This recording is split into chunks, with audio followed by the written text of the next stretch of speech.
Hello everyone, YCT के आपके इस चैनल पर आप सभी का स्वागत है। इस चैनल के माध्यम से पिक्टोरियल बुक सीरीज की क्लासेस चलाई जा रही है, जिसमें 7 पार्ट हैं इस सीरीज के। और इस सीरीज में जो 7 पार्ट हैं, वैल्यू फर्स्ट टू 7 ये डिवाइड है। और इसमें क्या है, इसी वैल्यू में जैसे एक ही सब्जेक्ट दिया गया है, किसी में 2 और किसी में 3 सब्जेक्ट दिए गए हैं। जिस सब्जेक्ट का वेटेज जिस तरीके से, उसी तरीके से इसको उसमें समराइज किया गया है, डिवाइड किया गया है। और जिसमें जो है आपके यहाँ 16 सब्जेक्ट लगभग इसमें समराइज किए गए हैं। ये लगभग 16 सब्जेक्ट की श्रृंखला है और 7 वैल्यू में दी गई है। इससे सभी स्टेट के ए और जे के क्वेश्चन लगभग सभी साल हो जाएंगे। और इसमें जो है पहला वैल्यू जो है फर्स्ट वैल्यू है, तो इसमें 2 सब्जेक्ट दिए गए हैं। आपके यहाँ बिल्डिंग मटेरियल एक दिया गया है पीएम, एंड सेकेंड पीसीएम भी दिया गया है इसमें। तो 2 सब्जेक्ट हैं इसमें। और ये ऐसा नहीं था कि बिल्डिंग मटेरियल पढ़ाना था पहले, तो पहले वैल्यूम है इसीलिए इसको स्टार्ट कर दिया गया। और इसमें जो है 2 सब आपके यहाँ 2 चैप्टर हो गए हैं। एक तो स्टोन हो गया है, first stone and second break. ये दोनों आपके यहाँ पढ़ाए जा चुके हैं, क्लास चल चुकी है आपकी। और आपके यहाँ ये क्या था, सॉलिड मटेरियल। सॉलिड मटेरियल दोनों पढ़ा दिया हमने। अब उसके बाद क्या मिलेगा आपको बिल्डिंग मटेरियल में? सॉलिड एक हो गया, एक क्या है बाइंडिंग मटेरियल आपको मिलेगा, प्रोटेक्टिव मटेरियल मिलेगा। तो बाइंडिंग मटेरियल की क्लास में आपको आज मिलेगा लाइन। ये लाइन जो है आपके यहाँ, इससे पहले भी कोई बाइंडिंग मटेरियल रहा हो सकता है आपके यहाँ पुरानी सभ्यताओं में। तो पुरानी सभ्यताओं में क्या था, मिट्टी है ये आपके यहाँ, तो उसे क्या करते थे, उसमें पानी मिला लिया और वो गारे के फॉर्म में, जिसको आप गारा कहते हैं, इस तरीके से बाइंडिंग मटेरियल आप यूज करते थे। अभी भी कुछ लोग यूज करते हैं कहीं कहीं पे। तो ये जो है टेम्परेरी स्ट्रक्चर में गारे का यूज किया जाता है एज अ बाइंडिंग मटेरियल, मिट्टी में पानी मिला के। तो वो जो है एक तरीका ये है। और जैसे अभी कुछ ही टाइम पहले जो पुरानी बिल्डिंग बनी है, उसमें जैसे बाइंडिंग मटेरियल में दाल का यूज किया गया, कहीं कहीं पे उड़द की दाल, ये सब भी यूज किए गए। तो बाइंडिंग मटेरियल इस तरीके से भी यूज किए जा सकते हैं। तो लेकिन जैसे ही विकास हुआ, आपने क्या देखा, उसको लाइन आपने देखा कि बाइंडिंग मटेरियल एक अच्छा था, तो यहाँ पे आपने इसको अडॉप्ट कर लिया। ये है लाइन का एक सामान्य सा परिचय कि कैसे आपको यहाँ तक आप कैसे पहुंचे और इसको आपने क्यों यूज करना शुरू किया। अब इसके बाद क्या करेंगे, आगे चल के जैसे और पीढ़ियां आपकी विकसित हो जाएंगी, सभ्यताएं और विकसित हो गई, तो आपने क्या किया, सीमेंट का यूज कर लिया। लेटेस्ट टाइम में बाइंडिंग मटेरियल सबसे अच्छा जो आपके यहाँ है कंस्ट्रक्शन के लिए, वो कौन सा माना जाता है, सीमेंट माना जाता है। तो अभी आप देखिए लाइन, लाइन जो है इसका इंट्रोडक्शन दिया गया है, चूने के पत्थर। जो आपने क्या किया था, स्टोन में पढ़ा था, तो अर्थ से ही सब कुछ मिलेगा आपको। तो उसमें क्या था, जैसे हमने कैल्शियम का कार्बोनेट आपको पढ़ाया, लाइम स्टोन, तो क्या था, चूना पत्थर था, उससे आपको क्या मिल जाएगा, चूना मिल जाएगा। तो यहाँ पे ही दिया है चूने का पत्थर, ये क्या है, कैल्शियम का कार्बोनेट। ये हो गया आपका कैल्शियम का कार्बोनेट। इसको क्या करना है, आपको कैल्सिनेशन करना है 816 डिग्री सेंटीग्रेड पर। इसको क्या करना है, आपको कैल्सिनेशन करना है। और क्या मिल जाएगा आपको, चूना मिल जाएगा। इस प्रकार के चूने को कली चूना कहते हैं, मींस क्विक लाइन है। इसके अन्य नाम क्या हो जाएंगे आपके यहाँ, क्विक लाइन हो गया और अनस्लैग्ड, अनस्लैग्ड लाइन हो गया, अनस्लैग्ड कहेंगे आप इसको। और एक किसका ऑक्साइड है, आपको CaO मिला, तो ये क्या हो गया, कैल्शियम का ऑक्साइड। ऑक्साइड किसका होगा, ये कैल्शियम का होगा। और ये मिला कैसे, ढेले के रूप में मिला, मींस इसको क्या कहेंगे, और आप इसको कह सकते हैं लंप लाइन। ये हो गया आपके यहाँ। और क्या इसको कहेंगे आप, कास्टिक लाइन, इसको आप कह सकते हैं कास्टिक लाइन। इतने तो आपके यहाँ नाम हो गए, क्विक लाइन, अनस्लैग, इसी को क्या कहेंगे, कैल्शियम का ऑक्साइड आप कहेंगे, एंड लंप लाइन और कास्टिक लाइन। ये सब आपके इसके नाम हैं। अगर इस तरीके से आप कैल्सिनेशन करेंगे 816 डिग्री सेंटीग्रेड पर चूने पत्थर का, तो जो आपको मिलेगा वो लाइन कहलाएगा। उसके जो है वो किस टाइप का लाइन होगा, क्विक लाइन होगा, अनस्लैग, उसका नाम क्या है, कैल्शियम का ऑक्साइड है ये। और ये ढेले के रूप में होगा, इसको क्या कहते हैं आप, lump line. And last name इसका क्या होगा, कास्टिक लाइम होगा ये। तो ये यहाँ यहाँ पे हो गया। इसका देखिए रिएक्शन कैसे दिया गया है। नाम इसका क्विक लाइम क्यों है? क्योंकि ये फ्री स्टेट में नेचर में रहेगा और ये जैसे ही वायु के संपर्क में आएगा तुरंत बुझने की कोशिश करेगा, इसीलिए इसको क्या कहते हैं आप? Quick lime. इसीलिए इसका नाम है क्विक लाइम। और यहाँ पे देखिए ये जो रिएक्शन दिया गया इसमें हीट दी गई है, यहाँ पे हीट दी गई है। और क्या मिलेगा आपको? कैल्शियम का कार्बोनेट हो गया, इसको हीट किया गया 816 डिग्री सेंटीग्रेड पर और इस रिएक्शन में क्या किया गया? हीट दिया गया। इसको क्या कहते हैं आप यहाँ पे? Endothermic reaction. ये आपका हो गया इंडोथर्मिक रिएक्शन। जिसमें आप हीट देंगे उसको क्या कहेंगे? इंडोथर्मिक रिएक्शन आप कहेंगे। तो यहाँ पे हो जाएगा आपका इंडोथर्मिक रिएक्शन। ये हो गया, हीट दे दिया आपने तो क्या हो गया? इंडोथर्मिक रिएक्शन हो गया। और कैल्शियम के कार्बोनेट को हीट दिया, इंडोथर्मिक रिएक्शन हुआ कितने डिग्री पर? 816 डिग्री सेंटीग्रेड पर। तो क्या मिला आपको? कैल्शियम का ऑक्साइड और कार्बन डाइऑक्साइड। कैल्शियम का ऑक्साइड मिल गया और कार्बन डाइऑक्साइड यहाँ से निकल गई। तो ये हो गया आपका रिएक्शन। कौन सा रिएक्शन है? एंडोथर्मिक। और ये पूछा भी जाता है कैल्शियम के कार्बोनेट को जब आप कैल्सिनेशन करेंगे, यह प्रोसेस क्या है? कैल्सिनेशन प्रोसेस कितनी डिग्री सेंटीग्रेड पर? 816। और इसमें ऑप्शन कैसे दिया रहता है? मींस ऐसे दिया रहेगा ऑप्शन में, ऑप्शन ए 800, यहाँ पे 850 तक भी लिखा गया। आप जो है इसी को नियर अबाउट वाले सही करेंगे और उससे मिलेगा क्या आपको? कैल्शियम का ऑक्साइड और कार्बन डाइऑक्साइड। इतना ये क्वेश्चन पूछा जाएगा। क्विक लाइम क्या है? भट्ठे से जब निकलेगा इसको क्या कहेंगे? Lump lime. ये भी क्वेश्चन पूछा गया है। जब इसको भट्ठे से आप निकालते हैं तो इसको क्या कहलाता है? ये इसको लंप लाइम कहते हैं, ढेले के रूप में मिलेगा तो इसको कहते हैं लंप लाइम। और क्विक लाइम से जो रिएक्शन होता है वो क्या है? स्लैगिंग का रिएक्शन है, इसको कहेंगे या तो हाइड्रेटेड लाइम उससे बनेगा। ये जो रिएक्शन है इसको क्या कहेंगे? जैसे यहाँ पे लाइम मिल गया, आगे क्या करेगा?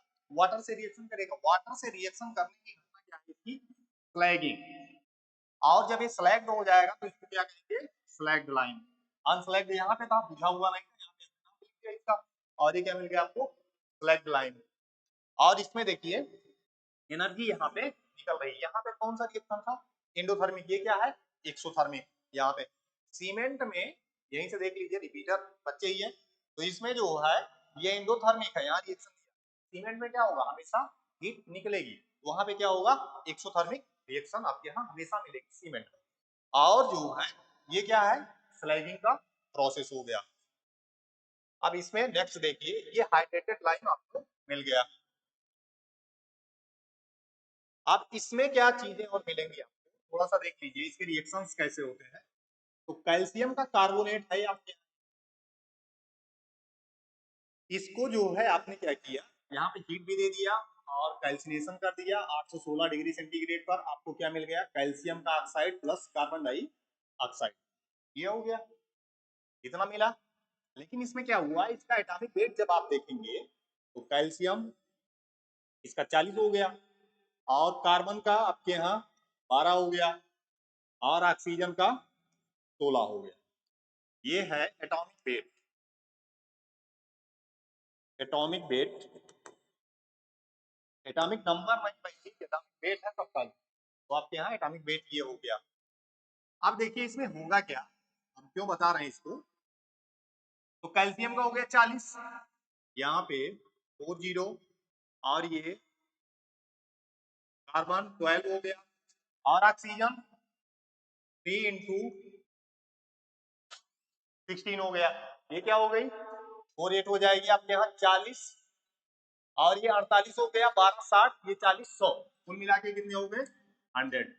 ये हो गया आपका 100। और इसमें क्या होगा? कैल्शियम का ऑक्साइड है ये, कैल्शियम यहाँ से 40 और ये प्लस ये ऑक्सीजन, ये कितना हो गया? ये हो गया आपका 56 56 हो गया। तो इसमें देखिए आपको यहाँ पे 100 तो था लेकिन मिलेगा कितना? 56। इसके वेट में जो कमी आ जाएगी लगभग 44% की कमी आ जाएगी। मीन्स अगर इसको हम इस तरीके से लिखते हैं 100 माइनस 56, ये आपको मिल गया 44। अगर परसेंटाइल में यहाँ पे हमने परसेंटेज दिया होता तो ये 44% की कमी आपको दिख रही है, लेकिन यहाँ पे लिखा कितना जाता, लगभग 50% की कमी हुई। तो यहाँ से कैल्शियम के कार्बोनेट को आपने 100 मान लिया, 100 है, और यहाँ पे ये 5-6 मिला, तो कमी कितने की हुई आपके यहाँ 49 या 44% की। मीन्स इसके मास में जो कमी होती है 49, ये मास में कमी है, और इसके वॉल्यूम में जो कमी होती है वो 10% की कमी होती है। मीन्स इसकी डेंसिटी जो है, ये कमी है भाई, ठीक। ऊपर वाला जब ज्यादा कम हो जाएगा तो डेंसिटी क्या हो जाएगी आपके यहाँ, कम हो जाएगी, इसीलिए सॉफ्ट प्राप्त होगा, सॉफ्ट एंड पोरस। तो ये जो है इसकी डेंसिटी, मीन्स यहाँ पे डेंसिटी इसकी आपको उसकी तुलना में, कैल्शियम के कार्बोनेट की तुलना में डेंसिटी भी क्या होगी आपको कम प्राप्त हो गई। इतना तो आपको दिख गया होगा, क्यों, ये सॉफ्ट एंड पोरस होगा। तो इस तरीके से आपको ये समझ में आ जाएगा। एक तो ये हो गया, और दूसरा जो होगा आपके यहाँ, ये आपका कैल्शियम का कार्बोनेट था, कैल्सिनेशन आपने दे दिया तो कैल्शियम का ऑक्साइड मिल गया प्लस कार्बन डाइऑक्साइड मिल गया, और ये कैल्शियम ऑक्साइड, ये 816 लिख लो भाई, ठीक। कैल्सिनेशन हो गया, रिएक्शन क्या है ये, कैल्सिनेशन इसका नाम है। और ये जब वाटर के साथ रिएक्शन कर रहा है तो कैल्शियम का हाइड्रोक्साइड बना लिया, ये मिल गया आपको यहाँ से। इसमें देखिए क्या होगा, ये स्लैग्ड लाइन है आपके यहाँ, इसको क्या कहते हैं आप, स्लैग्ड लाइन। स्लैग्ड लाइन मिला आपको ये, इसमें क्या होगा, ये हो गया 40, और ये हो गया आपके यहाँ 16, और ये कितना हो गया, ये आपके यहाँ 18 मिल गया, 16 2 18, तो ये हो गया 5 6 56, ये हो गया आपके यहाँ, और ये 18 है। इसमें आपको यहाँ से दिखेगा पानी की कितनी मात्रा थ्योरेटिकल रूप में वहां पे मिलानी चाहिए, मीन्स इसको बुझाने के लिए कितना जो है पानी आपके यहाँ देना है चूने में। तो यहाँ ये है 18, ये है 56, तो कहाँ से देना आपके यहाँ, ये 5 6 हो गया, और ये 100 हो गया आपके यहाँ। तो ठीक, ये जो है 33, इस तरीके से लगभग 32 से 33% जो है वाटर की आवश्यकता आपको दिख रही है, कि इसको बुझाने के लिए लगभग 32 से 33% जो वाटर आपको चाहिए। लेकिन ये क्या है, थ्योरी के हिसाब से हमने इसको कैलकुलेट किया तो कितना आएगा, लेकिन ये जब ये पूछता है तो इसमें इतनी ज्यादा हीट होती है, वो क्या करेगा, वाटर को वाष्पित कर देगा, तो इतना पानी आपको नहीं देना। इसमें क्या करेंगे, वाटर जो आप देंगे इसका यहाँ से, जो इसमें वाटर देंगे आप 1.5 से 2 गुना तक वाटर इसमें डालेंगे आप। जैसे आप क्या करेंगे, कैलकुलेट करके इतना वाटर तो निकाल 32 से 35% में आपको लग रहा था वो बुझ जाएगा, लेकिन हीट इतनी ज्यादा निकलती है, वाटर वहां से वाष्पित हो जाएगा।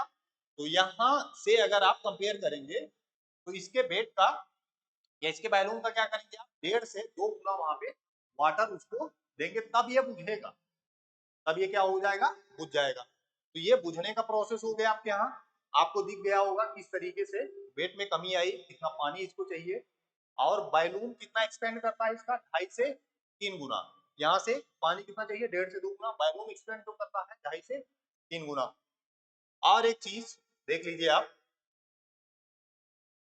इसमें जो है एक पेज और देख लो भाई, ठीक लास्ट, यहाँ पे क्या है, कैल्शियम का कार्बोनेट है आपके पास, तो ये क्या हुआ, किस फॉर्म में मिल गया, सीओ, कौन सा रिएक्शन हुआ ये, कैल्सिनेशन, और यहां से क्या हुआ, CaO प्लस CO2 हो रहा था, तो हम इसको क्या करते हैं, कार्बन डाइऑक्साइड क्या हो रही थी, निकल रही थी, माइनस, प्लस तो था लेकिन माइनस क्यों लगा दिया, क्योंकि कार्बन डाइऑक्साइड निकल रही थी, ये हो गया। अब इसको क्या करेंगे, ये जो है वाटर के साथ जब रिएक्शन करेगा तो क्या हो जाएगा, कैल्शियम का हाइड्रोक्साइड हो गया, ये क्या प्रोसेस है? स्लैगिंग। स्लैगिंग में क्या होगा? आवाज आती है घुटघाट की एक तरीके से, उसमें आप समझ जाते हैं कि चूना बुझ रहा है। कई लोगों को एक्सपीरियंस भी होगा। तो ये कैल्शियम का हाइड्रोक्साइड हो गया। अब यहाँ से क्या होगा, इसमें जो है फिर से क्या हो जाएगा, कार्बन डाइऑक्साइड जैसे इसमें ऐड करेंगे, देखिए यहाँ पे जैसे कैल्शियम का हाइड्रोक्साइड हो गया, प्लस ये जब रिएक्शन करेगा कार्बन डाइऑक्साइड से, तो कैल्शियम का कार्बोनेट, कैल्शियम का कार्बोनेट प्लस H2O, H2O, ठीक। ये आपका कैल्शियम का कार्बोनेट फिर से वही बन जाएगा। तो ये जो है कार्बन डाइऑक्साइड जैसे इसमें प्लस करके रिएक्शन करेंगे आप यहाँ से, ये रिएक्शन कहलाएगी आपके यहाँ कार्बोनेशन रिएक्शन। ये कौन सी रिएक्शन है? कार्बोनेशन। इसका मतलब क्या मिला आपको, कैल्शियम का कार्बोनेट था आपके पास, इसको क्या किया आपने, कैल्सिनेशन कर दिया 816 डिग्री सेंटीग्रेड पर, कार्बन डाइऑक्साइड बाहर निकल गई, जैसे ही CO मिला उसको आपने क्या किया, उसमें पानी मिला दिया, और वो क्या हुआ, स्लैगिंग लाइन आपको प्राप्त हो गया। वहां से आपको जहां पे यूज करना था आपने यूज कर लिया, पेस्ट फॉर्म में आ गया हो। आप क्या करेंगे, आप जैसे ही पेस्ट फॉर्म में कहीं पे जैसे लगा दिया दीवार पे, तो क्या हो जाएगा, वो कार्बन डाइऑक्साइड एटमॉस्फेयर में है आपके, तो वहां से आपको क्या मिलेगा, रिएक्शन कर लेगा। तो ये हार्ड फॉर्म में फिर से चला जाएगा कैल्शियम के कार्बोनेट में, और वाटर क्या है वहां से आपकी बाहर निकल जाएगी। तो कुल मिला के आपको मिला क्या, एक कोई हार्ड फॉर्म था, आपने क्या किया, उसको एक प्रोसेस दिया, और जहां जिस मर्जी में आपको चाहिए था उसी मर्जी में आपने उसको लगा दिया। इस तरीके से आपको ये लाइन का कंसेप्ट आपको दिख रहा होगा। तो हमने क्या बताया अभी तक, उसके वेट में कितनी कमी होगी, वॉल्यूम में कितनी कमी होगी, और वाटर उसको थ्योरेटिकली चाहिए कितना, लेकिन एक्चुअल में प्रैक्टिकली कितना देंगे आप। और ये जो है एक सर्किल, जैसे आप सॉइल में पढ़ते हैं सॉइल की सर्किल, तो ये लाइन की एक तरीके की सर्किल है, और ये कार्बोनेशन रिएक्शन है, इसीलिए इसको क्या कहते हैं, कार्बोनेट हार्डनेस। किसके संपर्क में होगा ये, कार्बोनेट हार्डनेस। इसकी हार्डनेस को क्या कहते हैं, कार्बोनेट हार्डनेस। ये आपको हमेशा सबसे ज्यादा देखने को कहाँ मिलेगी, इन्वायरमेंट इंजीनियरिंग में, तो वहां पे आपको ये कार्बोनेट हार्डनेस देखने को मिलेगी। हमने ऐसे ही बता दिया कौन सी हार्डनेस है, कार्बोनेट हार्डनेस है। तो ये आपके यहाँ इतनी चीजें हो गई।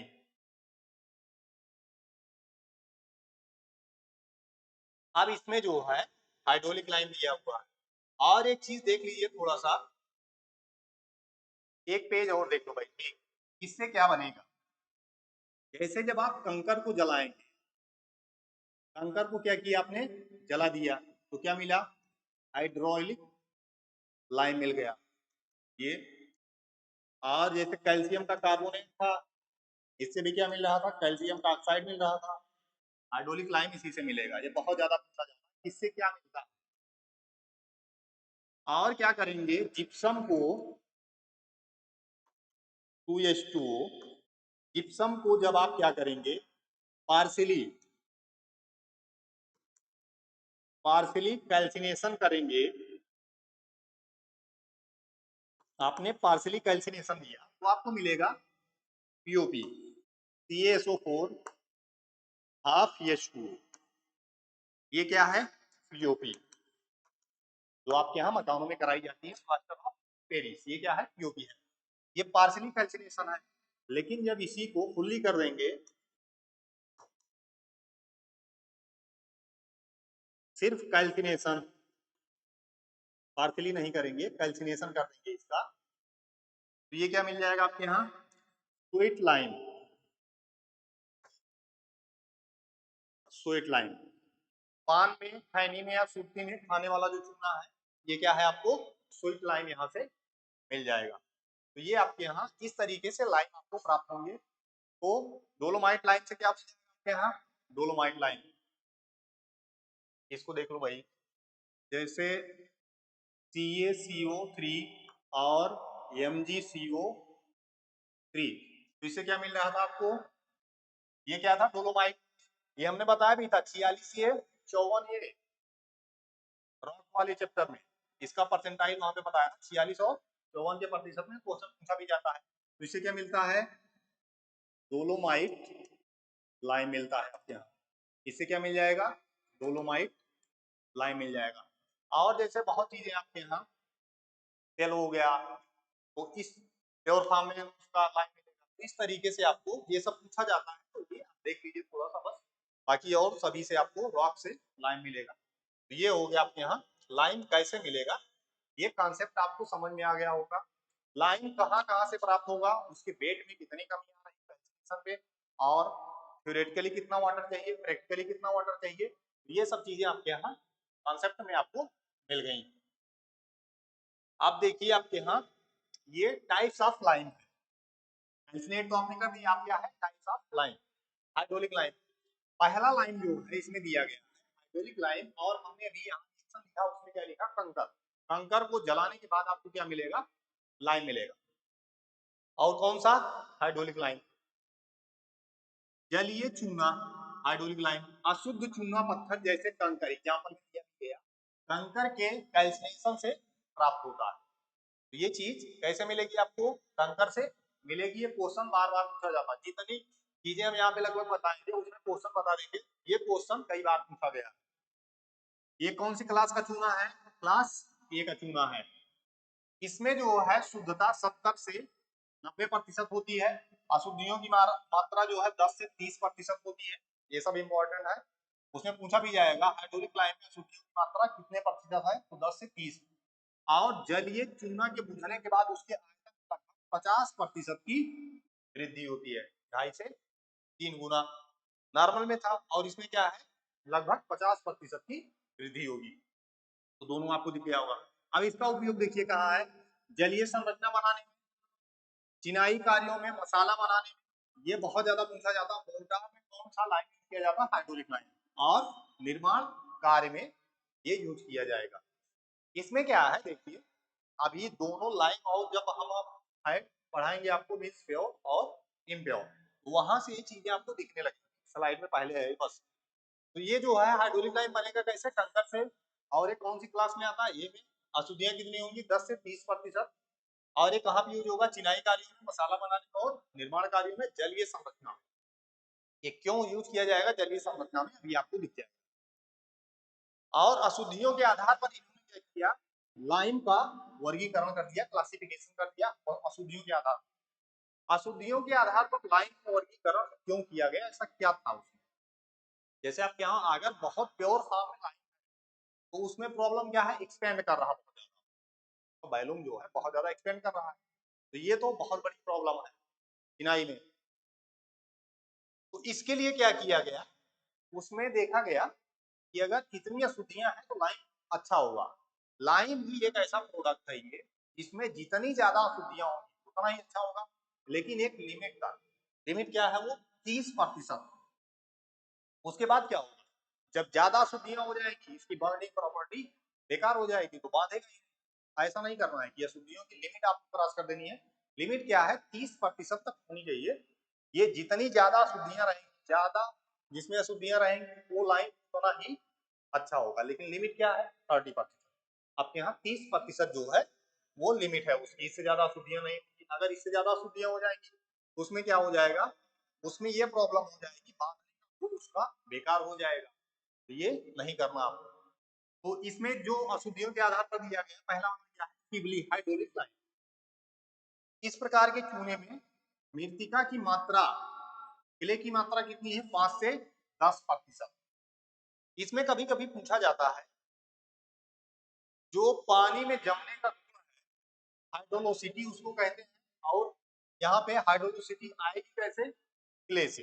तो इसमें हर जगह आपको दिखेगा मृतिका, हाइड्रोलोसिटी जो है पानी में, बाहर तो CO2 के संपर्क में आ गया, जम गया, लेकिन जब CO2 है ही नहीं है वाटर में, वहां पे आपको प्रॉब्लम होगी, वो जमेगा ही। क्या किया आपने, उसको क्ले की मात्रा उसमें बढ़ा दी। तो कैसे, ये क्या कहलाती है घटना, हाइड्रोलोसिटी, पानी में जमने की प्रक्रिया क्या कहलाती है, हाइड्रोलोसिटी। और हाइड्रोलोसिटी किससे आती है, क्ले से आती है। तो इसमें क्ले का कंटेंट कितना होगा, 5 से 10% तक होगा फीबली में। मॉडरेटरी में क्या होगा, 10 से 20% तक। और इमिनेंटली में कितना होगा, 20 से 30% तक। ये क्या है, अशुद्धियों की मात्रा। तो इसमें देखिए जितनी ज्यादा अशुद्धियां थी उसको क्या कहते हैं, अच्छा है, ये उच्च क्वालिटी का है। तो वही हम बता रहे थे अभी आपको कि जितनी ज्यादा अशुद्धियां होंगी, लेकिन लिमिट है कौन सी है, 30% आपके यहाँ, अगर उससे ज्यादा होंगी तो बांटने का गुण बेकार हो जाएगा। इसीलिए यहाँ तक अगर अशुद्धियां हैं, जिसमें सबसे ज्यादा अशुद्धियां हैं, वही क्या है आपके यहाँ अच्छा चूना माना जाएगा। ये तीनों आपके यहाँ पूछा जाता है। ये पूछा जाता है आपके यहाँ सीमेंट के लगभग बराबर गुण किसका है, तो इमिडिएटली हाइड्रोलिक लाइम का लगभग सीमेंट के जो है बराबर गुण है इसका। सीमेंट का मतलब ये है उसमें लाइम कितना आप मिलाएंगे, 60 से 65%। और अशुद्धियां, अशुद्धियां नहीं कह सकते आप, एक कंपोजिशन है वो तो, लेकिन क्या है इसी तरीके से कुछ ना कुछ होगा 30% तक। तो आपको दिख रहा होगा सीमेंट कैसे बनता है। जैसे ही आप ज्यादा अशुद्धियों की तरफ जा रहे हैं, यही अशुद्धियां क्या है वहां पे एज अ कंपोजिशन यूज की जाती हैं। तो इसीलिए लिखा जाता है हाइड्रोलिक लाइम सीमेंट के लगभग लगभग बराबर की प्रॉपर्टी को रखता है। तो यही रीजन है, ये क्वेश्चन आया भी है एक दो बार। तो लाइम आपको ये दिख गया होगा हाइड्रोलिक लाइम।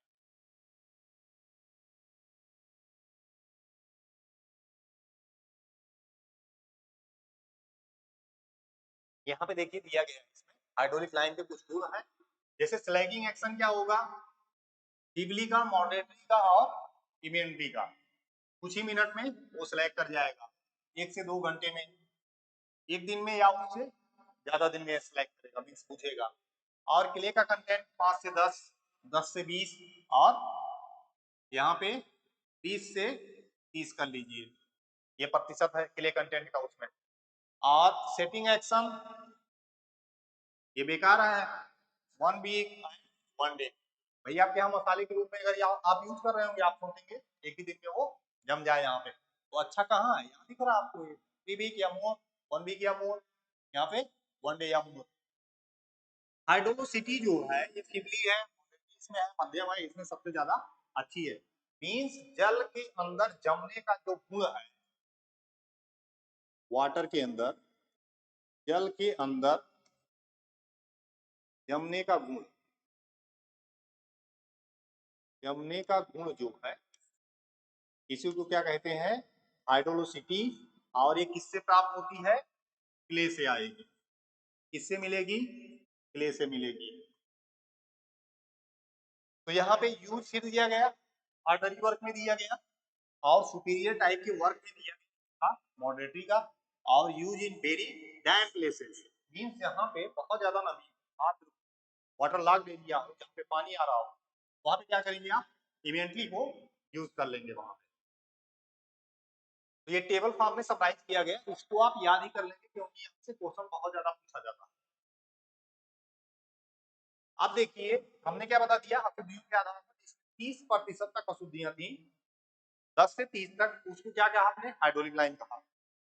और अब देखिए प्योर, फैट, वाइट, रिच, या इसी को कह लीजिए क्विक, ये क्विक लाइन हो गया। इतने नाम हो गए इसके, क्या हो गए इसके, प्योर, फैट, वाइट, रिच और क्विक।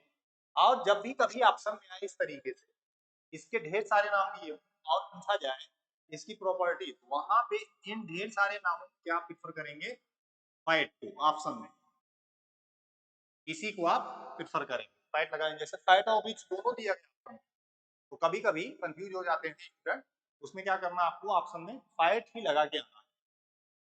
शुद्ध चूना कैसे प्राप्त होगा, शुद्धतम चूना पत्थर, मीन्स उसमें क्या है, चाक है, सेल है आपके यहाँ, इसके निस्तार से क्या प्राप्त होगा आपको, शुद्ध चूना आपको प्राप्त होगा।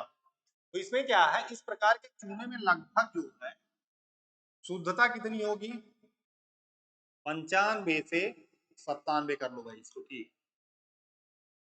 और अशुद्धियों की मात्रा जो है 5 से 10 ना करके 5 से कम कर लीजिए, 5% से कम हो जाएगी अशुद्धियों की मात्रा, 95 से 97, ये प्योर फॉर्म में होगा। और अशुद्धियां बहुत ही कम है इसमें, तो क्या होगा, अच्छा नहीं होगा। तो कौन सी क्लास में इसको रख देंगे, साहब वाली क्लास में रखेंगे इसको, ठीक। ये बाबू वाली क्लास में आ गया तो सी क्लास में हो गया, अच्छा नहीं है ये। शुद्ध चूना जो है बुझने के बाद अपने आयतन का 2 से 3 गुना, 2.5 से 3 गुना, 2 से 3 गुना लिखा भी रहेगा, इतना एक्सपेंड करता है ये, इतना गुना बढ़ जाएगा। इसका उपयोग पूछा जाता है बात, सीमेंट बनाने में। जैसे सीमेंट में क्या है 60 से 65% क्या है, यही आपके यहाँ चूना यूज होगा। और जो इसमें अशुद्धियां हैं उसमें आएगा कंपोजिशन अच्छे से सेट कर देंगे, तो वहां पे गुण और अच्छा हो जाता सीमेंट लाइन से। तो सीमेंट बनाने में। और सबसे ज्यादा पूछा क्या जाता है प्लास्टर में, और जैसे सफेदी हो गई आपकी, प्लास्टर, सफेदी और सीमेंट सबसे ज्यादा पूछा जाएगा, सफेदी इत्यादि कार्यों में किया जाएगा। तो ये शुद्धतम रूप हो गया, मीन्स कैल्शियम का ऑक्साइड 95 से 97% मिलेगा, अशुद्धियां कितनी मिलेंगी 5% से कम मिलेंगी। क्लास कौन सा होगा, सी होगा। कहाँ पे यूज किया जाएगा, व्हाइट वॉशिंग में यूज किया जाएगा या तो सीमेंट के निर्माण में। यहाँ से सब क्वेश्चन पूछा गया है और अशुद्धियां पूछी गई कितने से कम होंगी, तो 5% से कम होंगी। अब क्या है आपके यहाँ पुअर, लीन या इम्प्योर लाइन। अशुद्ध चूने में अशुद्धियों की मात्रा क्या होती, 30% से ज्यादा होती। एक क्राइटेरिया कितना था, 30% आपके यहाँ क्राइटेरिया था, तो इसमें अशुद्धियां क्या हो गई, क्योंकि अशुद्ध इम्प्योर है, तो इसमें अशुद्धियां जो है 30% से ज्यादा हो गई हैं, तो इसको क्या कहेंगे आप, इम्प्योर लाइन कहेंगे।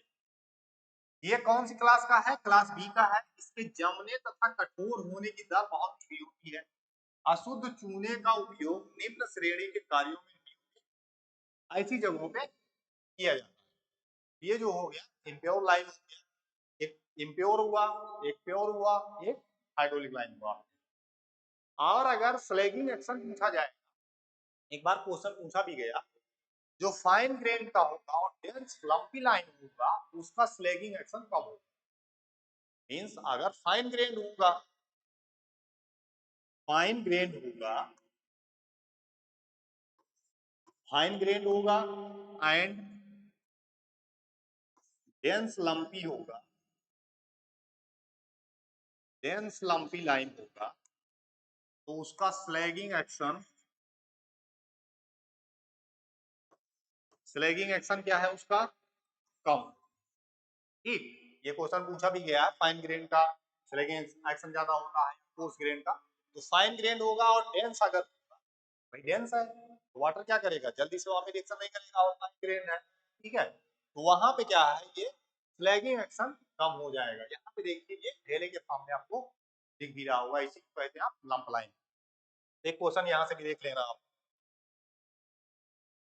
अब जो है आपके यहाँ ऐसे क्लासिफिकेशन हो गए, अब क्या आ गया संविधान वाला, आपके सिविल इंजीनियरिंग का जो संविधान है आपके यहाँ जो कोड है उसके अकॉर्डिंग, तो कोड के अकॉर्डिंग तो होगा क्लासिफिकेशन 712/1984 के अकॉर्डिंग, थर्ड वाला शायद रिवाइज था, लेकिन इतना ही 712/1984 आपको पता होना चाहिए कौन सा कोड है ये। तो इसमें इसके अकॉर्डिंग ये टेबल बहुत ज्यादा इंपॉर्टेंट है, लेटेस्ट टाइम में यही से क्वेश्चन पूछे जा रहे हैं। तो इन्होंने कहा आप जो नॉर्मल समझ में यूज कर रहे हैं उसको यूज करते रहिए, हमसे उससे नहीं मतलब है, लेकिन जो सिविल इंजीनियरिंग का कोड है जो आपका संविधान है उसके अकॉर्डिंग क्या होगा, ये आपके यहाँ क्लास ए टू एफ होगा, और उसमें क्लास ऑफ लाइन दिया गया, टाइप्स ऑफ लाइन दिया गया और यूजेज, उसका यूज आप कहाँ पे करेंगे। तो इसमें क्लास डी सबसे ज्यादा पूछा गया है, क्लास ए और आपका क्लास बी पूछा गया अभी तक, हाँ ये तीनों सबसे ज्यादा पूछे गए थे, और क्लास ए भी पूछा गया, अभी एफ और सी नहीं, सी भी पूछा गया भाई, सी तो बहुत ज्यादा पूछा गया, एफ बचा हुआ है और सभी को इन्होंने पूछ लिया।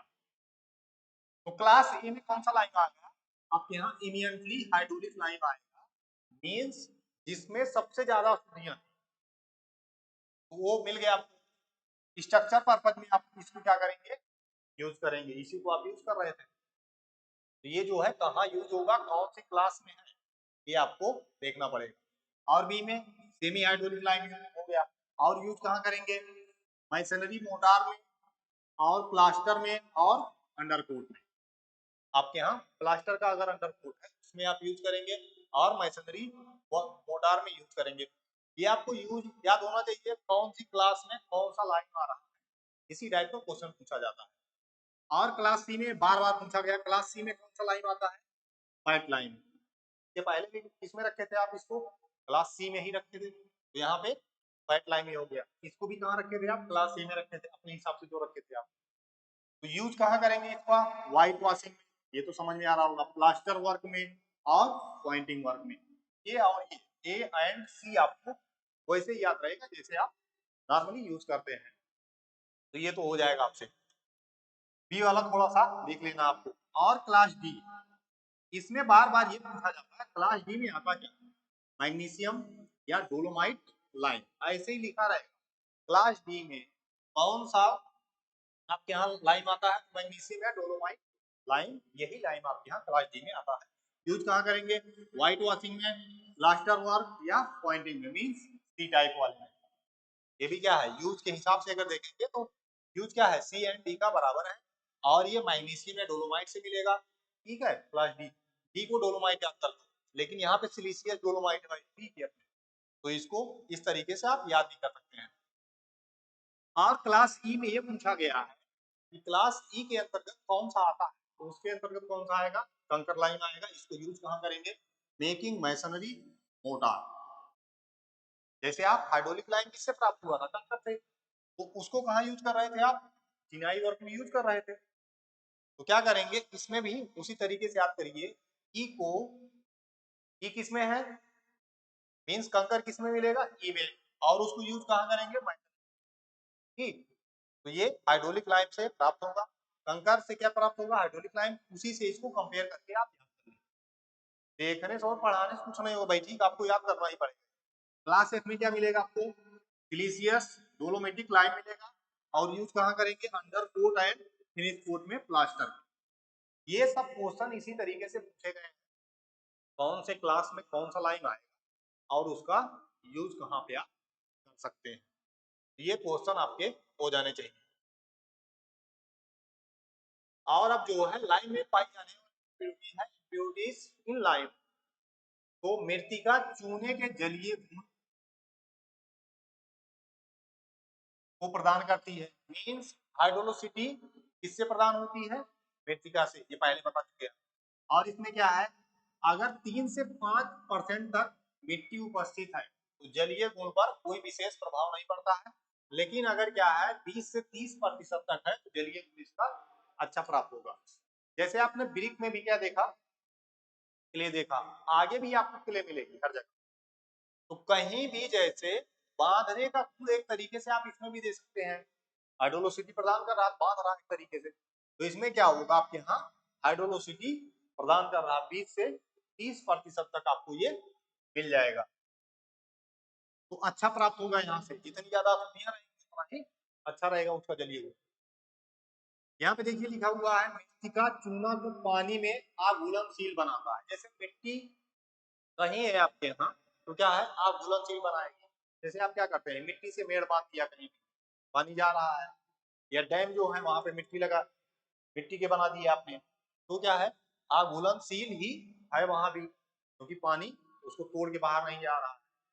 इस तरीके से आप समझ भी सकते हैं, मिट्टी का चूने को पानी में अघुलनशील बनाता है, खुलेगा नहीं तुरंत। तो ये हो गई मृत्तिका की कंडीशन।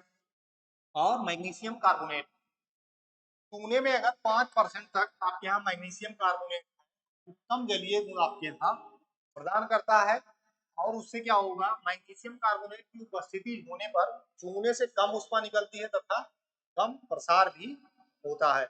मीन्स अगर बहुत ज्यादा प्रसार हो जाएगा तो कहीं भी आपने चिनाई की है, कुछ किया है तो एक्सपेंड हो जाएगा, एक्सपेंड हो जाएगा तो आपकी संरचना बेकार हो जाएगी। इसीलिए क्या करते हैं, इसको 1% तक फिक्स करके रखते हैं। मैग्नीशियम, चूने में मैग्नीशियम अगर उपस्थित है तो चूने के बूझने, अच्छा यहाँ पे जमने की दर क्या हो जाएगी, कम हो जाएगी, और सामर्थ्य जो है बढ़ जाएगी। तो कंपोनेंट सब याद कर लीजिए, किसमें कौन सा कंपोनेंट होगा, तो क्या आपको मिलेगा, यहाँ से बहुत कम क्वेश्चन पूछा गया। और इसमें दिया गया, चूने में अगर 5% तक मैग्नीशियम उपस्थित है तो क्या होगा, जलीय गुण आपके यहाँ अच्छा प्रदान होगा, तो ये भी जलीय गुण को अच्छा करता है। अल्कलीज आ गई आपके यहाँ। अल्कलीज जो है कहीं भी अनडिजायरेबल नहीं, लेकिन इसमें थोड़ा सा फायदा है आपको, एक जगह पे नुकसान है। जलीय चूना अगर क्या है, हाइड्रोलिक लाइम है आपके यहाँ, उसमें क्षारीय पदार्थ कहाँ तक है, 5% तक अगर है तो कोई भी हानि नहीं, लेकिन क्या हो जाएगा, ये यहाँ तक तो बढ़ा देगा, लेकिन अगर शुद्ध चूने में ये क्षारीय पदार्थ अल्कलीज आपके यहाँ वो अच्छे नहीं होंगे। ये जो है हाइड्रोलिक और प्योर की तुलना में तुलना कराई गई है, यहाँ से आपको थोड़ा सा देख लेना है। सल्फेट, अगर सल्फेट होगा चूने में, सल्फेट की मात्रा उपस्थित होने पर सल्फेट चूने के बुझने की प्रक्रिया को कम कर देगा और जमाव दर को बढ़ा देगा। ये हो गया सल्फेट। और सिलिका, सिलिका अगर उपस्थित है तो सीमेंटिंग गुण अच्छा नहीं प्राप्त होगा। सिलिका अगर कहीं भी होगी, जैसे आप बालू ले लीजिए, सिलिका हाथ में ऐसे पकड़ लीजिए और छोड़ दीजिए, तो बांधने का गुण तो उसके पास है ही नहीं, ऐसे अपने आप ही गिर जाएगी। तो अगर इसकी उपस्थिति ज्यादा हो गई कहीं भी, बांधने का गुण क्या हो जाएगा उसका, बेकार। सिलिका क्या हमेशा स्ट्रेंथ ही आपको देगी, बांधने का गुण है नहीं। तो चूने में 15 से 20% तक सिलिका उपस्थित होने पर से घटिया चूना या अशुद्ध चूना कहा जाएगा। अगर इतना सिलिका ही आ गई तो वो घटिया चूना हो जाएगा आपका, या बेकार चूना कहलाएगा, क्योंकि उसमें बांधने का गुण है नहीं। और चूने को आप क्यों यूज कर रहे हैं, as a binder, binding property इसमें आपको मिलनी चाहिए। तो ये आपका चूना हो गया, उसमें अशुद्धियां हो गई। और चूना जैसे क्या करते थे आप, एग्रीकल्चर में भी यूज करते हैं।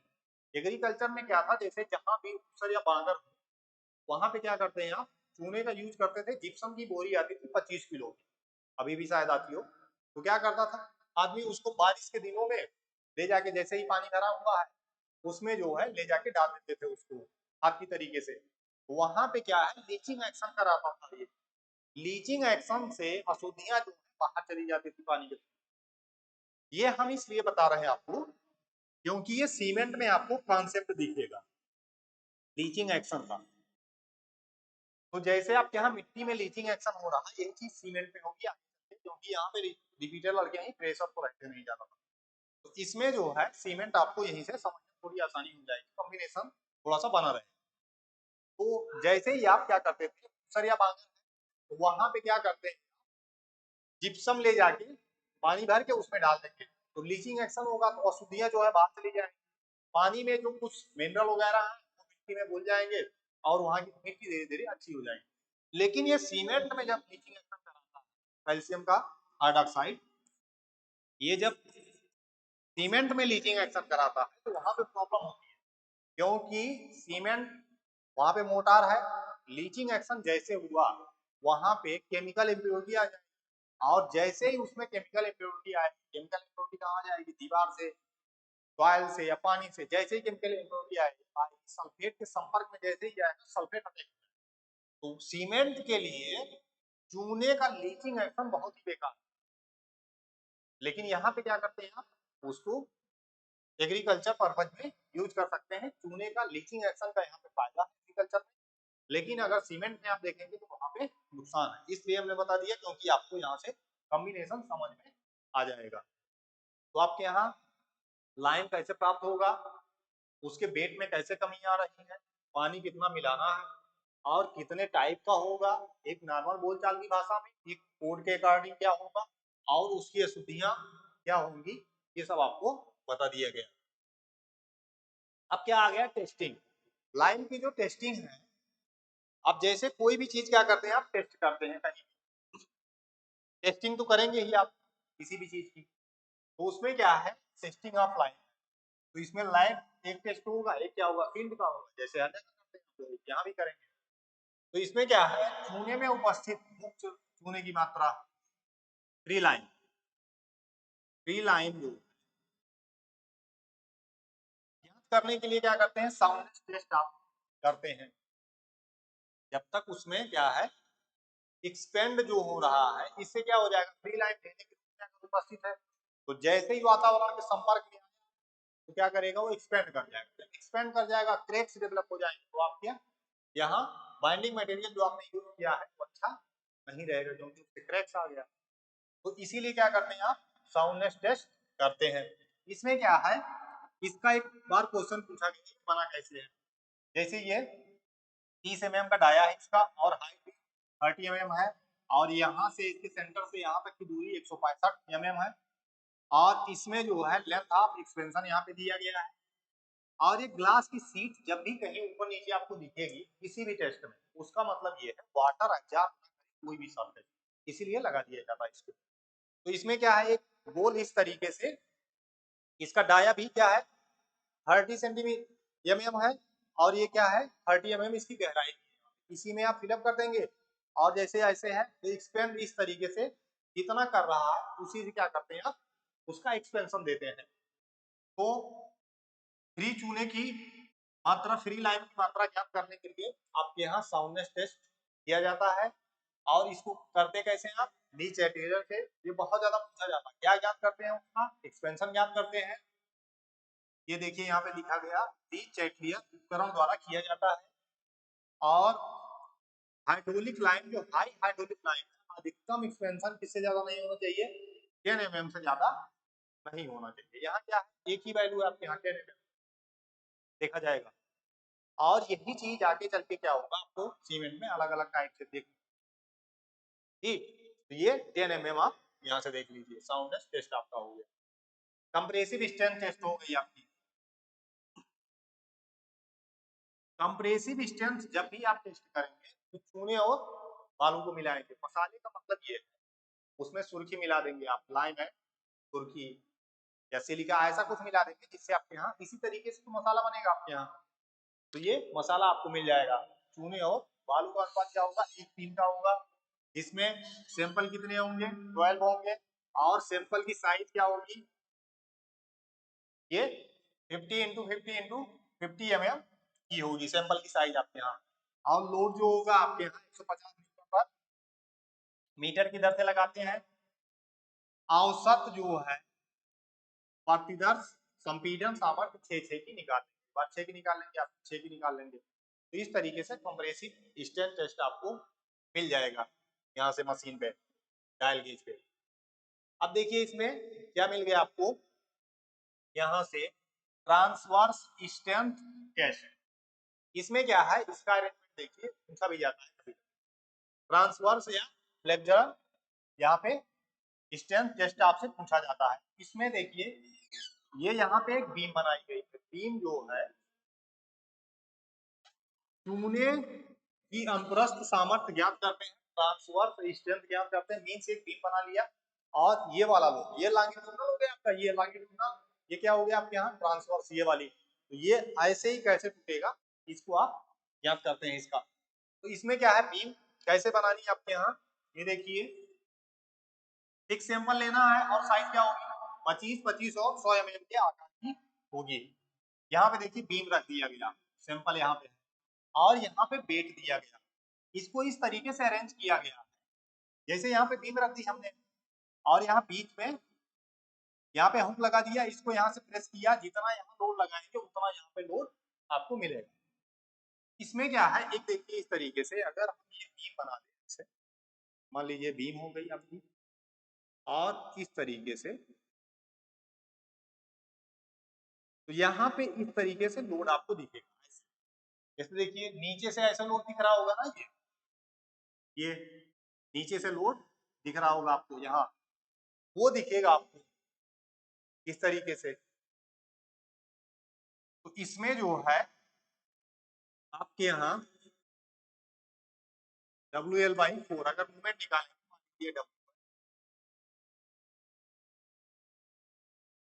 ये W है, ये आपके यहाँ L है, क्या आ जाएगा आपके यहाँ WL/4 मूवमेंट आपको मिल गया। और CH2 W/2 रिएक्शन आपके यहाँ मिल गया इस पे, ठीक है, RA/RB। तो ये जो है आपके यहाँ मूवमेंट आपको मिल गया। ये स्ट्रेंथ जो है पूछते हैं कितनी आ रही है इसमें, तो MI और सिग्मा वाई से यहाँ पे निकाल सकते हैं आप।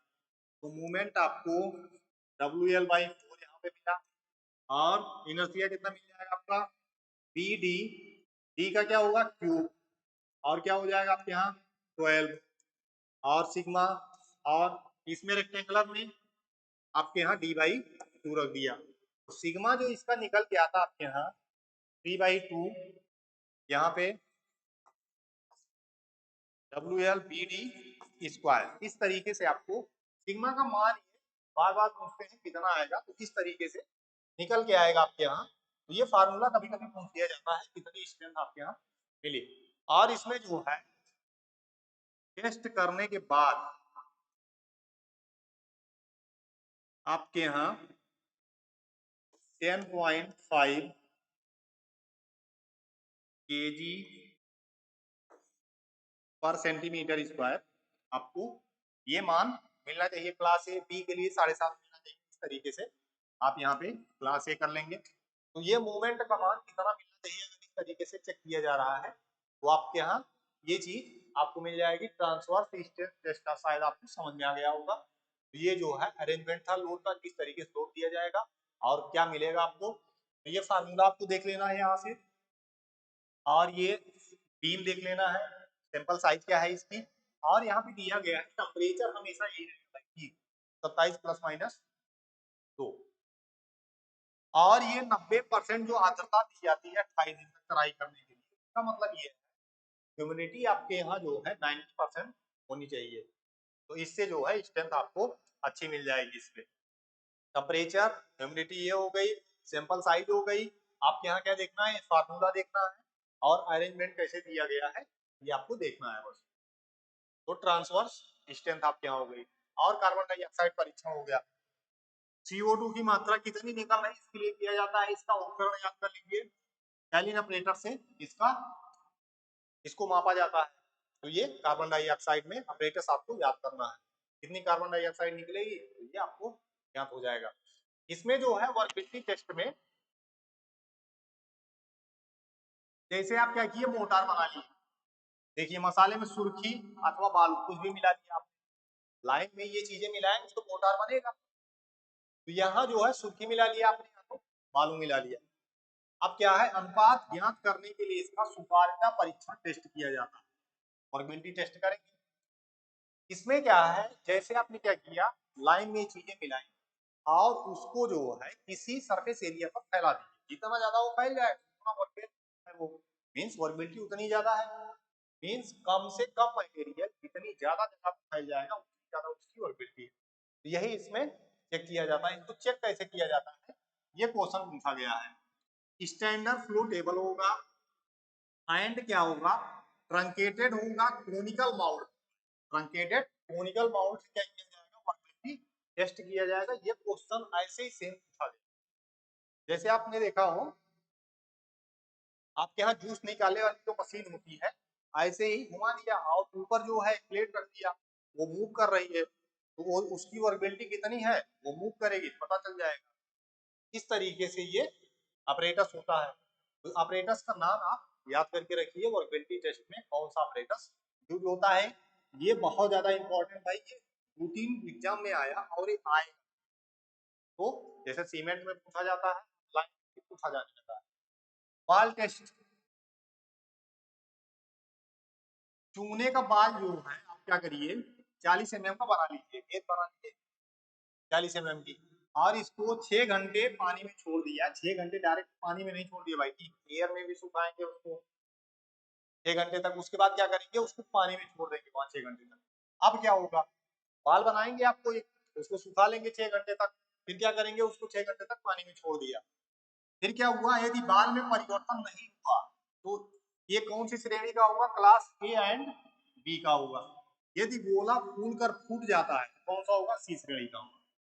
इसका मतलब ये है कि जैसे वाटर में आप डुबो देंगे उसको तो क्या होगा, अगर कहीं बना हुआ है तो हाइड्रोलिक लाइन वाली प्रॉपर्टी है उसमें, मीन्स वो अच्छा है। और अगर वो फूट कर बेकार हो गया क्या है, क्लास सी में आएगा। तो इस तरीके से आप समझ जाएंगे, मीन्स ये बहुत ज्यादा एक्सपेंड हो जाएगा तो ये क्लास सी में आए। तो ये चीज आपको शायद समझ में आ जाएगी, बाल टेस्ट में ये हो गया। और इसमें जो है पोपिंग टेस्ट है, ये जो है साउंडनेस ज्ञात करने के लिए किया जाएगा। नेक्स्ट जो है SCL टेस्ट है आपके यहाँ।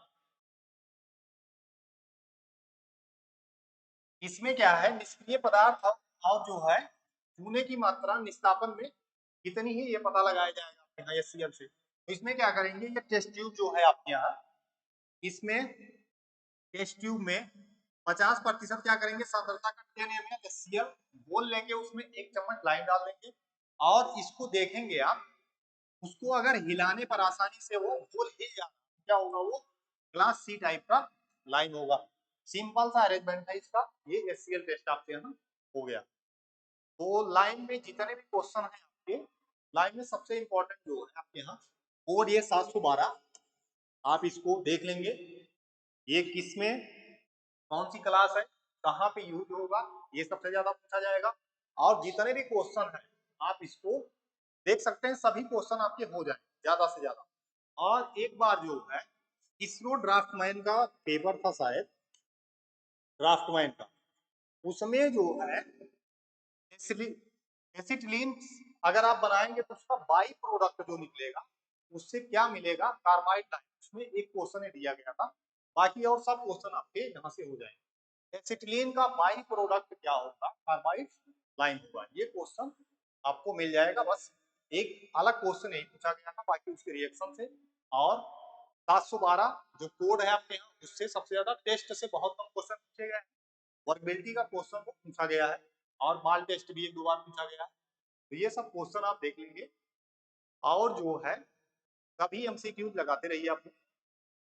इसके बाद नेक्स्ट चैप्टर आपका मिलेगा सीमेंट। Thanks everyone.